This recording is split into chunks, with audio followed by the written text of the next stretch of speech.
Thank you and welcome to EWTN Live. We bring you guests from all over the world. I'm Father Mitch Pacwa, and tonight we have a very interesting conversation lined up about Christianity and Islam. We will be doing so with the director of the Arabic, Islamic, and Mid-East Studies program at Santa Clara University. This will be with Dr. David Pinault. But before we do that, we want to talk about what's happening with National Catholic Register and EWTN News. Joining us now from EWTN's Washington, D.C. studio is Dr. Matthew Bunson, who is a senior contributor for EWTN News. Dr. Bunson, how the heaven are you? Better than I deserve, I think, is always a phrase to use. Always a joy to be with you, Father. Good, same here. What you have going on in the news? Well, we have a lot of things I'm happy to report about. Here we are on the anniversary of Mother's passing, and Archbishop Georg Gainswein in Rome celebrated a Mass in her memory. And he said something very important in his homily. He pointed out that Catholic journalists need to be relentless and fair, but they also need to spread the gospel. And I thought Mother would be very pleased looking at all of this, especially where EWTN News is, certainly just in the last few months. Yeah, that's. I didn't know about the Mass. Of course, we were celebrating here, but I'm commemorating her and her passing away 3 years ago.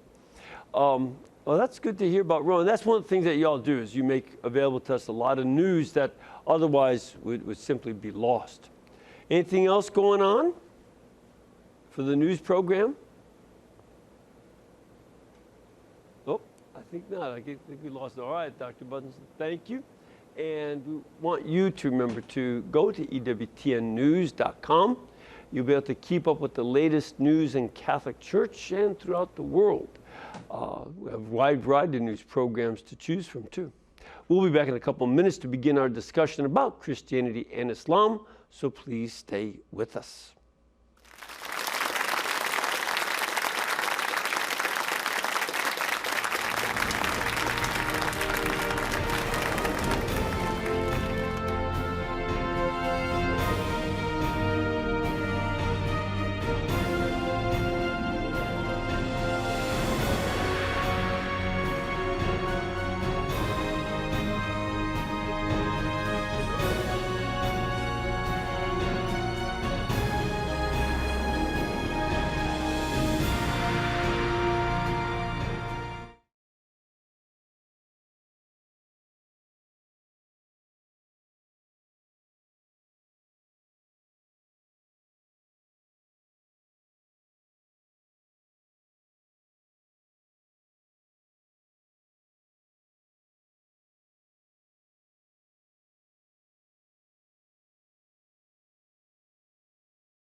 Thank you very much, and welcome back.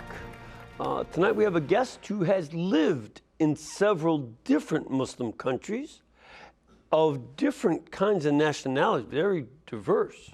And he's had many experiences working with persecuted Christian minority groups in Pakistan, Yemen, Egypt, and Indonesia, as well as other minority groups in those countries.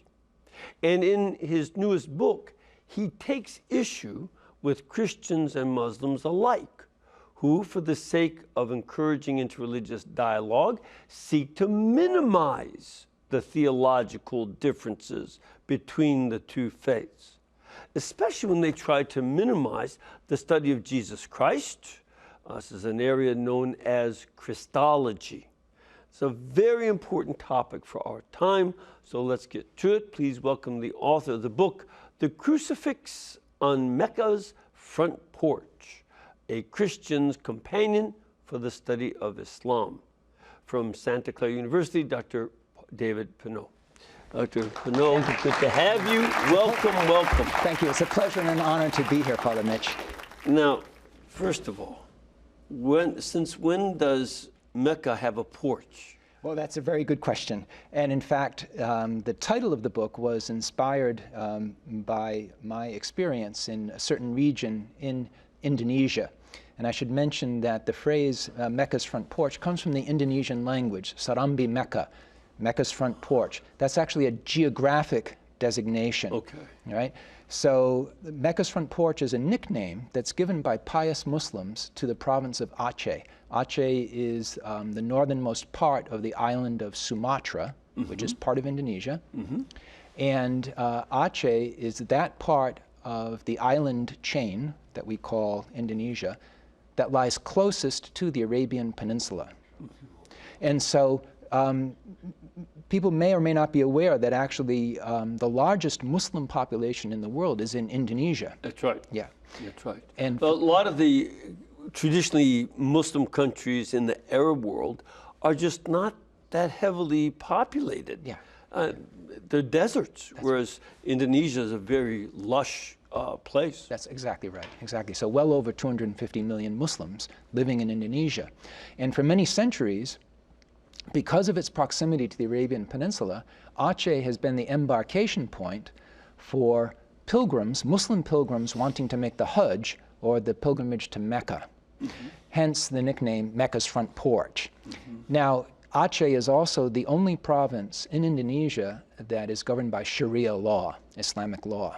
So the other provinces, even though it's a majority Muslim country in Indonesia, the other provinces are not directly under Sharia law, Muslim law. That's correct. In fact, Indonesia, up until very recently, had a long-standing reputation as being relatively tolerant for non-Muslim minorities, which is another interesting issue. In any case, I traveled to Aceh and worked there a few years ago because of the fact that I wanted to investigate the status of non-Muslim minorities in Aceh, especially the Christian population.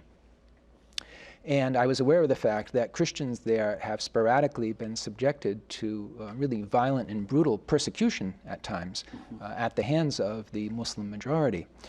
And when I was there, I had the privilege of attending Mass one Sunday morning in an old Catholic church dating to the Dutch colonial period.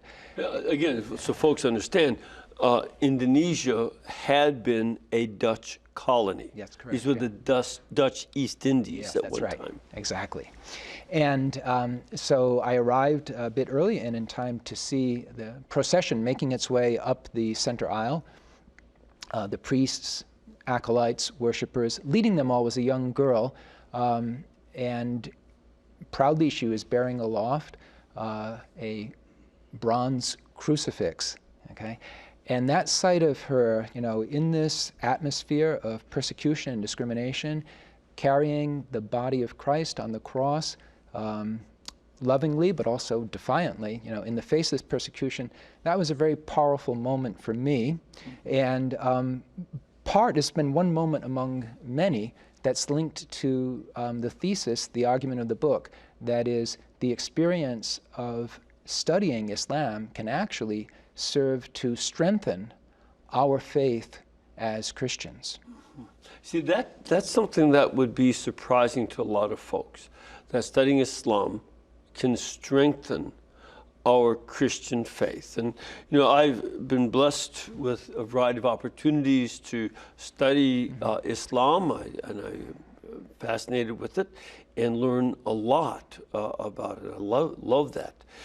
What do you see as some of the points that strengthen Christians when they study Islam?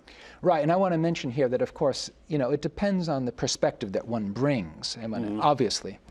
But the way that I have organized the book is to investigate, to provide an introduction to Islam, presupposing no prior knowledge on the part of the reader, but orienting the discussion for points of comparison between Islam and Christianity. So, and yet you also are making sure that you present both Christianity and Islam with respect. yes, absolutely. This is very important. It is very important, exactly.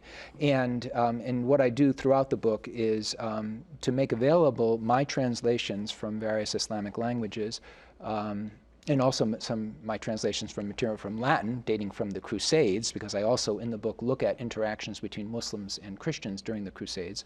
But I try to make that primary source material available to the general reader. And it's particularly oriented around issues of how Islam views Jesus Christ. And I would say that one of the things that for me has been so important is in looking at how the Quran, for example, presents Jesus.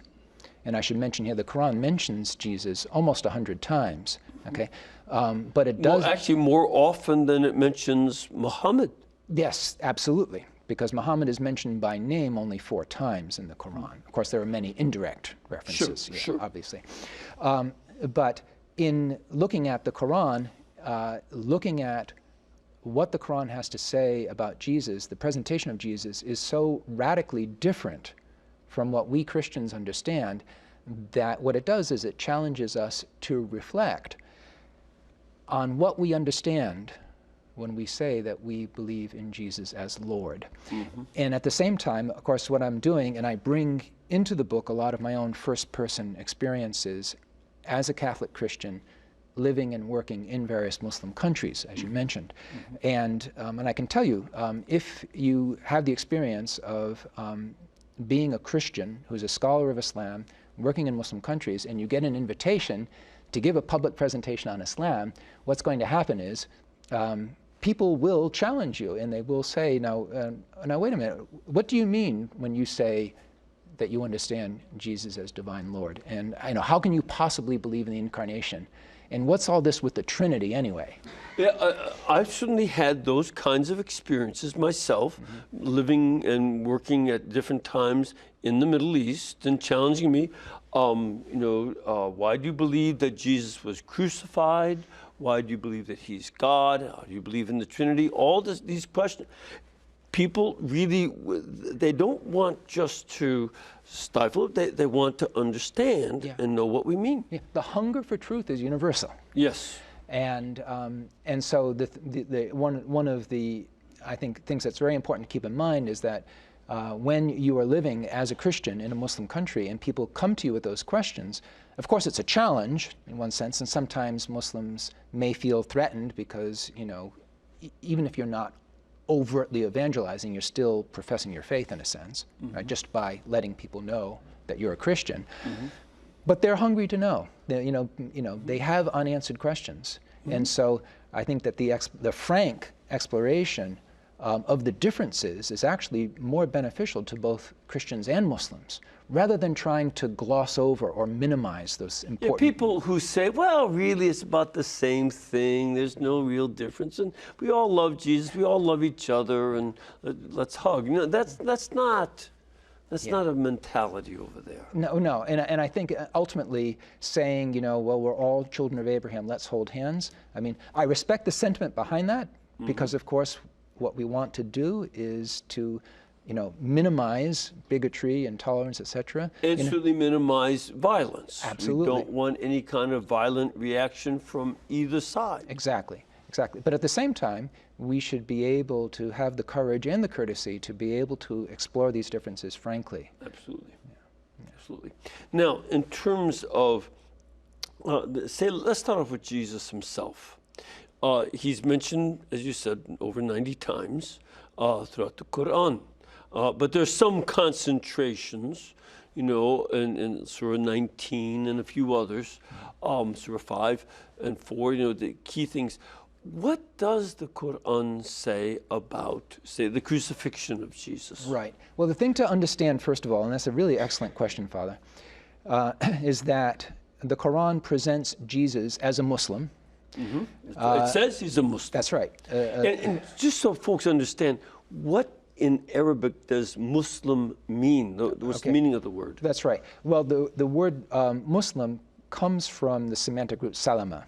And as you well know, Arabic and Hebrew are very closely related to each other. And so the root word from which the word Muslim comes is the root Islam, which literally means submission or surrender, as in submitting to Allah. That word is cognate with the word salam, or peace, which of course is cognate related to the Hebrew word shalom. And there's a phrase in Arabic, Islam wa tislam. If you submit to God, you'll have peace. Yes, exactly.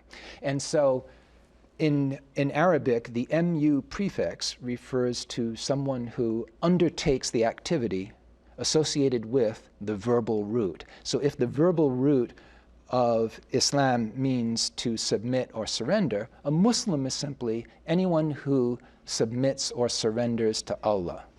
And in Muslim theology of God, it's also essential to understand God's will is absolute and completely beyond any human control or comprehension. Absolutely. And so when you submit to God, you're submitting to one whose will is absolute. Whatever happens, this is God's will. That's right. That's right. And being a Muslim means surrendering to that divine will. Always. So Jesus then is regarded as a Muslim and part of what's called Silsila al-Anbiya, or the chain of the prophets, the historical sequence of prophets, which stretches back to the very beginning of creation. Yeah, with Adam. And so from a Muslim perspective, according to Islamic theology, figures recognizable from the Bible, figures such as Noah, Abraham, Moses, and Jesus, were all Muslims, all Muslim prophets, all preaching the same message of Tawheed, or absolute oneness of Allah, and all calling for people to submit to Allah and becoming Muslims. Right. Okay? So that's important to know. And then with regard to the issue of the crucifixion, it's absolutely important to know that according to Islam, God protects his prophets from harm.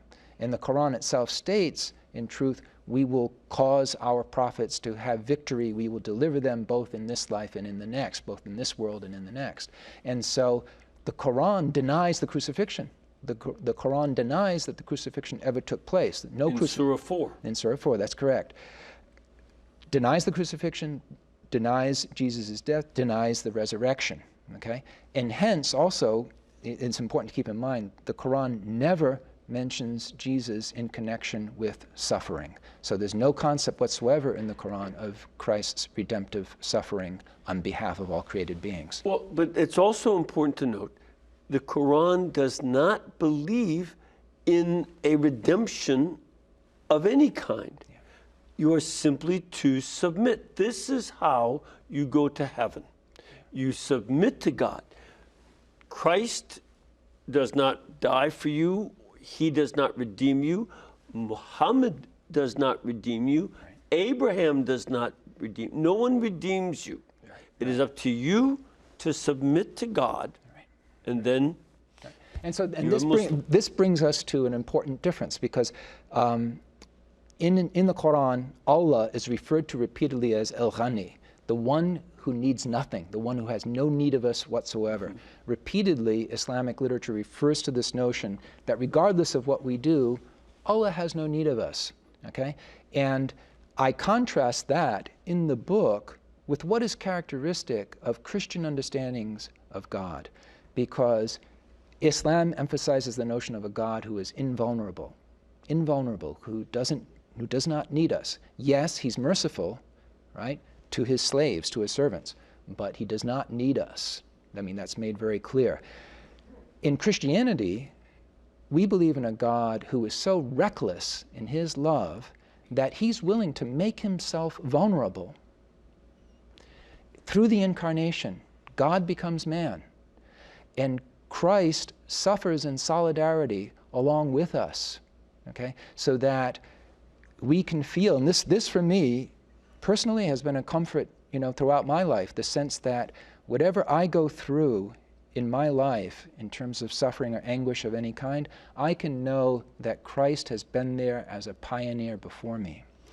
And I'm able to unite my suffering with that of Jesus Christ. Yes. This is very important, so that not only is he in solidarity with me and my suffering, I can offer my suffering to God. Yes. In union with him. Yes, exactly. And so there is a communion in between us when he takes that vulnerability, as we do also. Yes, exactly. And this is the kind of thing that I try to convey when the opportunity presents itself in the work that I have done overseas in Muslim countries. For example, in Pakistan, when I've done research there, I'll give you one example. At the University of Peshawar, which is in the northwest frontier province of Pakistan, near the border with Afghanistan and the tribal areas, you may know that Pakistan, like a number of other Muslim countries, has had a long history of sectarian violence between Sunnis and Shias, the two major denominations. Yes, Sunni is the branch of Islam that most of us would know more about, because Muslims from Arabia, Iraq, Egypt, these are mostly Sunni Muslims, and the Shia are the Muslims. Majority would be in Iran. That's but right. Plenty in Iraq, some in the Arabian Peninsula, and in other countries. That's right. In about 20% or 25% perhaps even of the Muslim population in Pakistan is also Shia. So anyways, I have also published work on Sunni-Shia relations, and part of the new book is also devoted to this topic. So I was invited at the University of Peshawar to give public presentations for Muslim audiences on Sunni-Shia relations. I was startled at first by the invitation, but they explained to me, listen, there's so much tension between us. We can't do it. We want an outsider. Okay. It's like when a couple having disputes needs a marriage counselor. Yeah, well said. Okay. So the interesting thing is, I would give the presentation, and of course, giving these presentations, you never know quite what you're going to walk into. That's a whole story in itself. But be that as it may, the interesting thing is, I would not get that many questions sort of like while the cameras are rolling, in the sense of like, when, because in a public setting, everyone's looking at everyone else, right? But afterwards, what's interesting is every evening at my guest house where I'd be staying, there'd be individuals who had attended the lecture. They had been completely quiet during the lecture, but they wanted to see me at night to ask questions.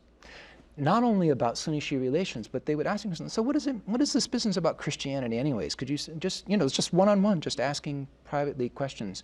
And I wouldn't push anything, but I would just talk about what Christ means to me. And I find that that's the best approach. I think that's been my experience as well.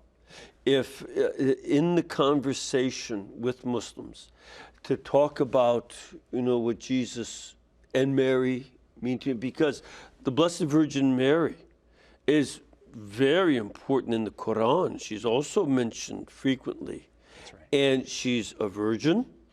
She has Christ in a virginal conception and birth. And she is without sin, Yes. as is Jesus. Yeah. So these are things that we share in common with Muslims. And to talk about our own experience. Yes. And share that, it opens up for a back and forth, Exactly. rather than set up a defense Yeah. that we have to argue. That's exactly right. I mean, again and again, I find that the most useful thing is to simply talk about, my personal experience and what I have learned in my life living as a Catholic Christian working with Muslims, and then let the questions come depending on how each person's heart moves them. And this is a very important dialogue, given that there are well over 1 billion Muslims around the world. Correct. It may not, and the biggest groups, as you already mentioned, are not in the Middle East. It's Indonesia and India. Yes, that's India right. has an enormous population, and Pakistan is a very large population. Malaysia, many Muslim countries around the world, some of which know, the Muslims know less Arabic than you and I. Yeah, that's right. It's not their language. That's right. It's important to keep in mind that, as you mentioned, first of all, most Muslims are not Arab. Only about 18%, so less than 20% of the world population of Muslims is Arab. So when they recite from the Quran, for most Muslims, that's a foreign language that's quite challenging for them. Yeah. And they come from a wide variety of language groups. And it's also important, Muslims can only pray in Arabic, even if they do not understand every word. The only prayers that are acceptable are those in Arabic. Right. Correct? Right. Well, there's a distinction between what's called salat and dua. For salat, which is the canonical prayer, it has to be in Quranic Arabic. Dua is like personal petitionary prayer, and that would be in the vernacular. Yeah. So the difference between when Tevye is praying the berachot in the synagogue versus Tevye in his conversations with God and Fiddler on the Roof. Is that very personal thing? That's your own language, but formal prayer has to be Hebrew. Yeah, good. Now, you had also, in our conversation before we went on air, you were asking me about the Trinity. The Trinity, because the Trinity is mentioned in the Quran, but not as something that they accept. Yes, the Quran absolutely rejects the notion of the Trinity. The Quran explicitly says, do not call God three. Right, right. So, that's right. Yes, but the curious thing is, and this is something that also I explore in the Crucifix on Mecca's Front Porch, is that the Quran refers to the Trinity as, because it's setting out what it thinks is Christian belief. It refers to the Trinity as if Christians believe in God the Father, God the Son, and the Blessed Virgin Mary. And they don't call him God's Son. They'll simply say in Surah 5, I think it is, that it is Allah and Jesus and Mary. And there was one heretical group of Christians that did have it in that mentality. You see, this is the interesting thing. As a student of Islam, interested in how beliefs develop, one of the things that I point out to my own students is that Muhammad was not a theologian. He was not a religious studies major. No. Okay, he was a businessman in the caravan trade, and so he grows up as a pagan in what is referred to as the Jahiliyyah, the age of ignorance. Okay? Yeah, Jahiliyyah is before the Quran, everything was ignorance. Jahiliyyah, and that's a very important concept. Only the Quran brings true knowledge. Yeah, and so Muhammad, as a young man, was apparently dissatisfied with the Jahiliyyah tribal paganism that he had grown up with in his hometown of Mecca. In his business travels, he had encountered individual Jews and Christians, and as I point out in the Crucifix on Mecca's Front Porch, he seems to also sought out religious figures. He had conversations with Christian monks and with Jewish rabbis, apparently. But it's important to keep in mind that what he gathered together were a series of impressions from various people that he had encountered. And so very often what the Quran reflects is a kind of snapshot of Arab impressions of popular Christianity in the 6th, early 7th century AD. And it's important for us to remember that those different Christians were themselves embroiled in a variety of arguments. They were not guided by either the Patriarch of Constantinople and certainly not the Pope of Rome. Yeah. So there were a lot of disputes about Christ among Christians, and that scandal helped to feed a certain amount of confusion about the Trinity. Unfortunately, we cannot be confused about it being time for a break. Okay. Again, want you to learn more about this. The book is called The Crucifix on Mecca's Front Porch, a Christian's Companion for the Study of Islam. And you can get that at our religious catalog, EWTNRC.com. It is item number 42309. 42309. We'll be back in a couple of minutes. We want some of your questions and comments about Islam and other topics related to this, so please stay with us.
We've been covering a topic that I myself have been very interested in for a lot of years. And we'd like to start off with a phone call if you're ready for some questions. Absolutely. Thomas. Yes, Father. From Tennessee. Yes, Father. And what question do you have for us this evening? Yeah, I have it for Dr. David Pinault. Please. Okay. Archbishop Fulton Sheen predicted that we could not coexist with the Soviet Union. Actually, he compared the Soviet Union's hidden agenda to Judas's kiss. Are we looking at the same situation here with Islam, or do you believe we can coexist? And I'm not talking about the United States and Islam. I'm talking about Catholicism and Islam. Okay, so can Catholicism and Islam coexist? Well, I think, first of all, I think it is possible for Christians, for Catholics to coexist with Muslims. It's important to keep in mind that Islam is a religion, and as a religion, it's susceptible to many different interpretations by Muslims. Well, like you already mentioned, Shia and Sunni. That's right. And there are many other divisions even within those two groups. Absolutely. And so, on the one hand, I have had the dubious privilege of interviewing, for example, members and leaders of militant Muslim organizations in places like Yemen, Pakistan, Indonesia, and groups like that are not interested in coexistence with Christians unless the Christians are dhimmis, subjugated as second-class citizens. Yeah, that there's a principle in Islam that Christians and Jews are people of the book. Right, right. They follow the words of God from earlier prophets, right. Jesus, Moses, Abraham. That's right. But they can live with Muslims by the Quran, right. Surah 9 especially, if they submit by paying, recognizing Islam as dominant, and that they pay a tax called the jizya, which is a tax for them to receive protection. Allowing them to keep their second-class status as Christians right. or Jews. And this is called dhimmi, is the Arabic word for that kind of status. That's right. So on the one hand, even today in the 21st century, you have militantly minded Muslims who are not interested in coexistence in the sense of people treating each other with equal respect. Mm-hmm. Okay? But what I think is important for us to keep in mind as Christians is that there are many well-intentioned, good-hearted Muslims today who are sincerely struggling mm-hmm. to find ways to coexist peacefully with people of other faiths. Yes. Okay, and I think it's important to acknowledge that diversity so that we don't find ourselves locked into a kind of eternal hostile confrontation. And I've known also both kinds of thought. I've encountered both kinds of thought in the Middle East. Mm-hmm. And my friends who's, yes, I'm Muslim, but you're my, Abuna, father, they call me, Abuna. Abuna, I would walk into the fire for you. Yeah.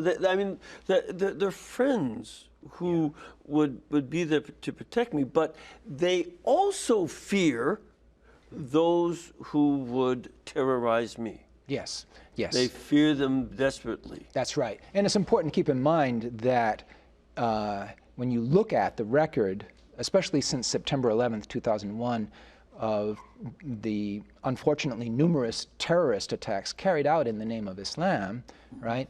In many cases, the victims of those terrorist attacks have been Muslims. The majority of victims of terrorism are Muslims. Right.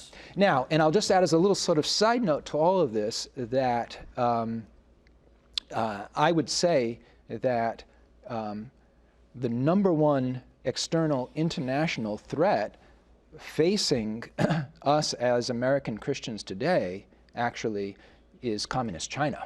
Mm-hmm. And if one is looking for a kind of ideology that is looming as an ever-increasing threat. That's just a side note, but I'll just mention that. No, that's probably right. Yeah. That's probably right. Yeah.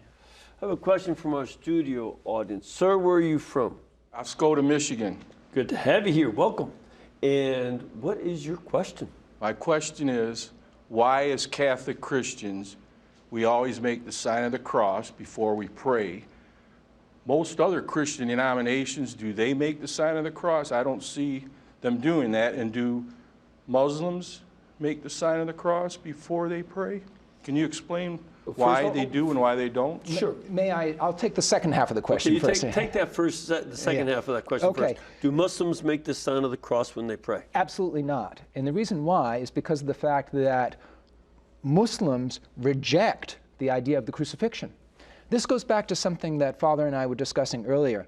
The Quran denies that the crucifixion ever took place. And the reason why it denies it is because of the fact that the Quran presents Allah's prophets as triumphant in this world, right, as well as the next life. In other words, Muhammad always looked at the lives of the people he regarded as his predecessors, his prophets. The Prophet Muhammad saw that he himself was a political and military success in his own lifetime, and so he projected that notion of worldly success onto Jesus. Muhammad simply seems to have viewed the crucifixion as humiliation, okay? And so the cross is uniquely associated with Christianity, and Islam rejects the notion of the cross. Mm-hmm. That's why I mentioned it rejects the notion of Christ's redemptive suffering for us. So no, Muslims do not make the sign of the cross when they pray. And even though it is not in the Quran, there are some Muslims who point to a tradition that when Jesus returns, because Jesus is the one who's going to return at the end of time to judge the living and the dead, according to Islam. But he will kill all the pigs, he will destroy all the bells in churches, and he will destroy all the crosses, break all the crosses. So they reject the cross. Whereas Christians have been making the sign of the cross from the earliest days. You see it mentioned, for instance, in Tertullian. Tertullian mentions how they begin everything with the sign of the cross. And this is, he's talking about it in the late 2nd century, early 3rd century, as not something that he's inventing or a new idea that somebody thought we'd try. It was what Christians had been doing all along, and he's explaining a long-standing custom. During the Protestant Reformation, most of the Protestant denominations stopped making the sign of the cross. They ceased to do so. A few still do, but most do not. So of the roughly 500 million Protestant Christians, non-denominational Christians, all combined, most of them do not make the sign of the cross, but the Catholics all do. All the Orthodox, that's another 700 million or so Christians.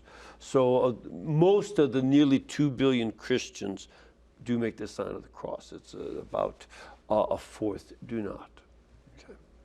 All right, let's take another caller. Joanne? Yes. Hi, where are you from? I wanted to know something about Muhammad's family. Was he married to a Christian woman? Did they have a daughter, Fatima? And did Muhammad have an uncle who was influenced by Christianity? Could you clarify that if either one of you has heard anything like that? Sure. We both have. Good. Let's start off with his wife, Khadija. Yeah. His first wife. Yes, right. Well, the thing to keep in mind, and this is really a wonderful question that you're asking, Joanne. When Muhammad, according to the earliest Islamic sources, the very earliest biography of Muhammad, okay, Islamic belief states that when Muhammad was 40 years old, okay, so in the year 610, he experienced what is called the da'wah, the summons to preach Islam. He was by himself in a cave on Mount Hira, which is outside the city of Mecca. And he's visited by a mysterious stranger. He wasn't sure who it was. In fact, he was afraid it was a jinn. He was afraid it was a kind of demonic spirit. What we usually hear about the jinn, we refer to as the genies in the bottle. That's how popular. But a jinn is one of these spirits that's out there. Yeah, exactly. Demonic spirit. Yeah, so he was concerned that he might be majnoon, that he might be possessed by a jinn. Okay. Majnoon also means crazy. Yes, exactly right. And because the whole idea is that if you're possessed by a jinn, you're out of your mind. Yes. Right. And so you have a lot of colloquial expressions, for example, in That's Arabic. why it's applied to a lot of politicians over there. But go ahead. Nas maganin aktar min kida mafish. People nuttier than that, you can't find anywhere. Yes. But anyways, so when he's in the cave in Mount Hira, Muhammad is visited by this mysterious stranger who says to him, Iqra, recite. That is, recite the words of the Quran. he doesn't know who it is. He comes home to his wife Khadija, and he describes the symptoms, and she can see that he's very upset. And so she goes and consults her cousin, Waraka ibn Nawfal, who had become a Christian. And had translated parts of the Bible into Arabic. Yeah, exactly. And so, according to the Islamic sources, Waraka listens to the message that has been relayed and says, oh, that sounds like he's been visited by the angel Gabriel, okay? So the thing to emphasize here in response to your question is that you can see traces of contact with Christianity from very early on in the career of Muhammad. So and if you'd like to sort of pick up on that with that. And it's important to note that Khadija, his first wife, had been his boss. Yes. He ran a caravan for her. She was a widow. She was very wealthy. And she's like 15 years older than he was? Yes. Yeah. And so when she's 40 and he's 25, she recognized what everybody else knows. He had a strong reputation for being an absolutely honest man. No monkey business. So she married him, and she was his only wife. But because she was older, she also died. And all of their children had died except for Fatima. I think and one other daughter, but only Fatima lived longer than Muhammad. So of their 5 children, 3 die, all the boys, and then Fatima and one other sister lives. Then after he receives these revelations and they continue on, and he moves to another place called Yathrib, or Medina, which means the city, he marries eventually another 15 or so women.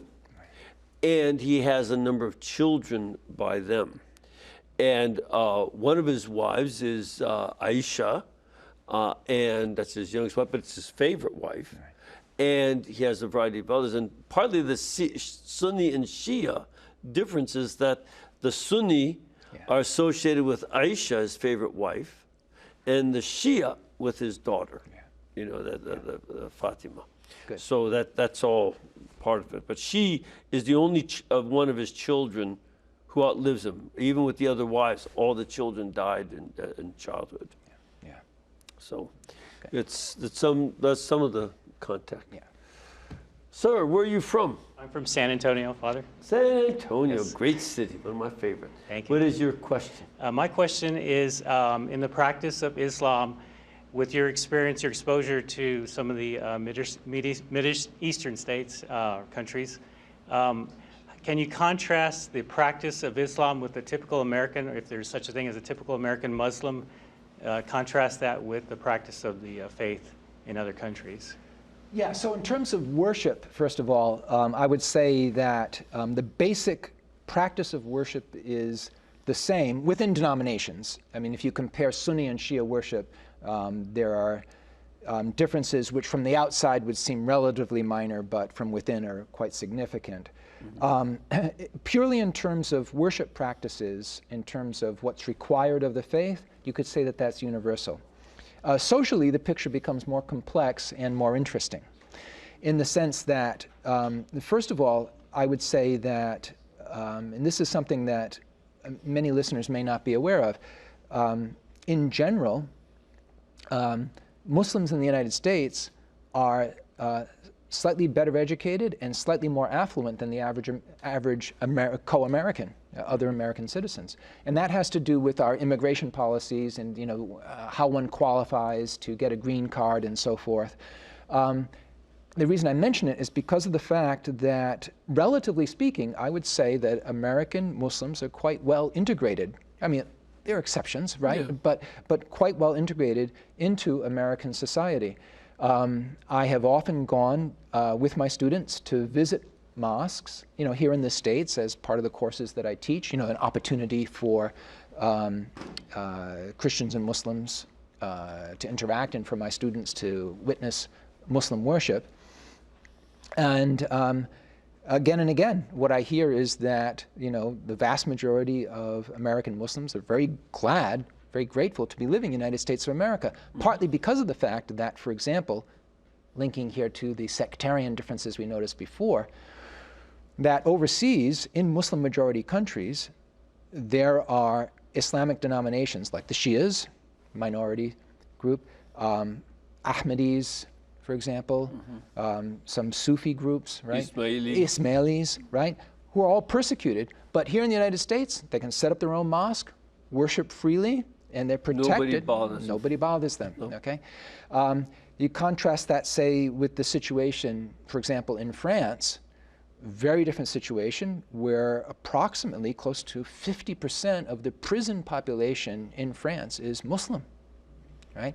And that speaks to a completely different social situation. It's linked to the French colonial heritage in North Africa, for example.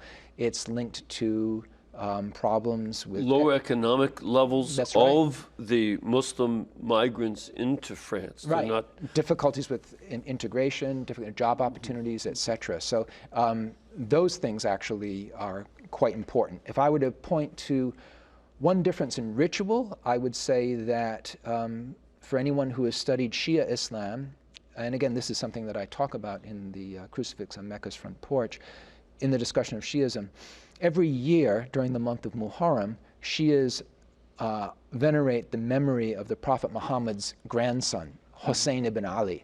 Hussein was killed in combat at the Battle of Karbala in the year 680. And every year around the world among Shia communities, there is a practice called matam, which is an act of physical self-mortification honoring Hussein and what he endured in combat. And so there are some Shias who will take that to the point of actually lacerating themselves, cutting themselves with whips or daggers and things like that. And I've witnessed this overseas in India and Pakistan and so forth. But here in the United States, that sort of practice tends to be very much downplayed. So that would be an example of a difference in the ritual dimension. Let's take another caller. Hello, Antonia? Yes. Hi, Father Mitch. Hi, where are you from? I'm from Connecticut. Great. And your question? Well, I wanted to ask both of you this question. I was privileged to live with a Turkish family who were Muslim for about 3 months, and we both had discussions about our faith, and we shared our faith with each other. And at the end of our conversations, we both concluded that we were both sorry for each other for what we believed. And my question is, what do you both think or individually think would be something that would help to deepen the discussion and bring about a promotion of the truth in regards to our faith and what they believed? Okay, thank you, Antonia. Yes, well, I think... think... Good way to... Yeah. We're getting close to the end, but good way to bring this to a conclusion. Yeah, I think that's a wonderful question, Antonia. Thank you very much. I think it's important, first of all, to, honor the integrity of each other's faith, okay? And, in Islam, there's a strong emphasis on what's called niyyah, or the intention behind what one does and the intention behind how one prays. And so I think it's important, first of all, to honor the sincerity of the person that we're speaking with, okay? And to acknowledge, first of all, that there are significant and substantive differences in how we understand God, such as we've been discussing. But at the same time, respecting our fellow human beings' integrity in faith. And again, what I try to do in my conversations with Muslims, again and again, what I'll do is I will emphasize, okay, this is what I believe, okay, and this is how I understand God, this is how I understand Christ to the best of my ability, and this is what I draw from that. So again and again, I try to talk about, what my sources of spiritual comfort and strength are, why it means something to me, okay? And I'm not going to push it much past that point, okay? I mean, I want to investigate Islam frankly, critically, in a constructive way, okay? But in a sense that always leaves the other person space because growth only comes freely, okay? And so you present what you are, what you believe, and then you have to respect the other person's space at the same time. Yeah, this is something that is very important, that we, on one hand, Islam emphasizes the will, that you must submit your will to the will of God, because only God's will is absolute. And as we both know, when everything you say, well, I'll see you tomorrow. Inshallah. God willing. God willing. Willing. Everything is God, because God's will. Whereas we also have, as Christians, a different sense of respect for their free will, and we show respect for that and trust that it will be God's grace that is the one who brings us the ultimate conversion. Thank you very much for coming with us. We're out of time. I want to mention again your book, The Crucifix on Mecca's Front Porch, A Christian's Compassion to the Study of Islam by David Pinault. It's item number 42309, available at EWTNRC.com. If you want to know more about Islam, it's a great way to get started. And I want to bless all of you. May Almighty God bless you and keep you and cause His face to shine upon you. The Father, the Son, and the Holy Spirit. Amen. And we can bring you this program and all our other programs only if you remember us in between your gas bill, your electric bill, and your cable bill. That's how we get to pay our bills too. Thank you. God bless.